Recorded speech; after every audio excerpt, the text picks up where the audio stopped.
Hi, everybody. Something that we talk about in grief recovery at the start of every class is to not compare stories to minimize pain, either my pain or someone else's pain, right? We don't want to compare stories, and here's why. So a lot of times people will come into my class because they've seen something on my bio or something that connects with them and resonates with them, which is great and wonderful, and they feel a sense of connection in that way, a sense of safety.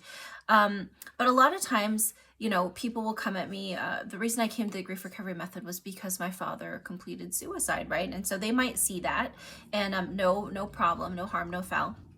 And they might say, my spouse or my partner, my child, somebody's completed suicide. And we say completed, by the way, not committed. It's not a crime. They just completed that action. So they might come to me and, or they might just simply hear that my father died by suicide. And they've compared to their own situation. I know exactly how you feel. My so-and-so completed suicide. And what they've done in that moment is compare losses. Well, the loss itself is just the loss. The way I feel about it is in relation to my relationship to that loss. Whether it was a person, a home, a job, a health status, it doesn't matter. When people say, I know exactly how you feel, they're comparing losses. But the loss has absolutely nothing to do with the emotional reaction in the person who's experienced the loss, because even though the losses might be similar, the relationships with that person, place, or thing are completely unique and individual. So when we compare losses, we're actually like robbing that person of dignity and respect to be heard about their relationship. We're minimizing them. We're deciding that we already know the story simply because of the loss.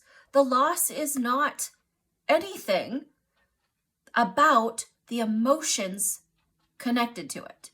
So we really need to be careful with this.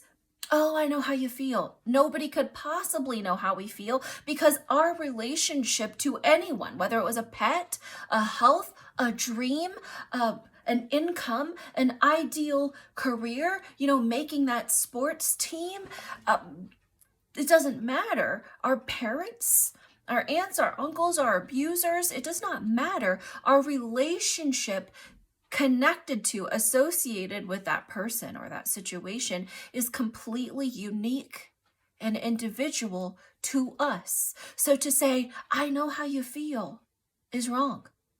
It's a lie. To say, I understand, you couldn't possibly. And so often I hear people wanting to be understood. And to be understood from a heart level, a head level, is never going to happen. It absolutely could not happen. We actually cannot understand other people. I can feel understood when I feel really acknowledged. And all that person can do is come at me with the, okay, so I can think of a situation where I felt unloved or unworthy or left behind or neglected. And when they share that personal piece of themselves, that gives me the opportunity to feel understood, but I actually know that I am not. I'm just feeling really accepted. I'm feeling safe. I'm feeling heard. I'm feeling loved, essentially. So we have to avoid any type of language that says, I know how you feel, because it's not true. Or, I understand, because that's not true either. We tell these micro lies to one another, and it's creating distance. It's creating, wedges in there, because really we know that it's not true and it's not accurate. So we've got to be really careful to not compare losses. The loss is just the loss, but the way people feel about the loss is going to be as absolutely unique and individual as each human walking this earth. So let's think hard about that.